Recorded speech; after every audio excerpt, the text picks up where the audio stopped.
ചെറുപയർ കായകറിക്ക് ആവശ്യമായ സാധനങ്ങളാണ്. ഞാനിവിടെ 1 കപ്പ് ചെറുപയർ വെള്ളത്തിലിട്ട് വെച്ചിട്ടുണ്ട്. ഒരു കായ നുറുക്കിയതാണ്. ഇത് രണ്ടും കുക്കറിലേക്കിട്ട് അതിൽ കുറച്ച് ചെറിയ ഉള്ളിയും 1 പച്ചമുളക് കീറിയതും 2 തക്കാളിയും ചേർത്ത് കൊടുക്കുന്നുണ്ട്.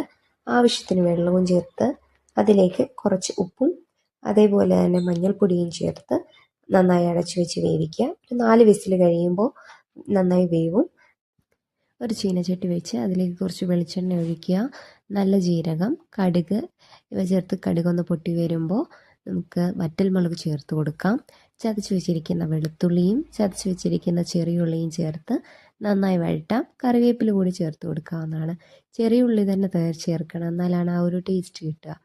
അതിലേക്ക് നമുക്ക് കുറച്ച് മഞ്ഞൾപ്പൊടിയും കാശ്മീരി മുളക് പൊടിയാണ് ഞാനിവിടെ ചേർക്കുന്നത്. അതുകൂടി ചേർത്ത് കൊടുത്തിട്ട് നന്നായി ഒന്ന് വഴറ്റുക.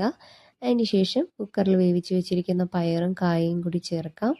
ആവശ്യത്തിന് വെള്ളവും കൂടി ചേർത്ത് തിളച്ച് കഴിയുമ്പോൾ നമുക്ക് നല്ല ടേസ്റ്റി ആയിട്ടുള്ള ചെറുപയർ കായക്കറി റെഡി ആയിട്ടുണ്ട്.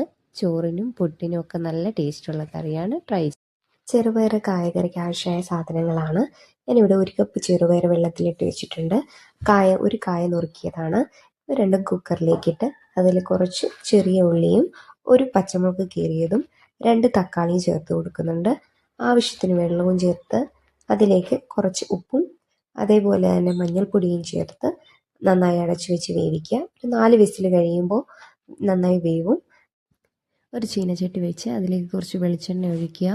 നല്ല ജീരകം, കടുക് ഇവ ചേർത്ത് കടുകൊന്ന് പൊട്ടി വരുമ്പോൾ നമുക്ക് വറ്റൽമുളക് ചേർത്ത് കൊടുക്കാം.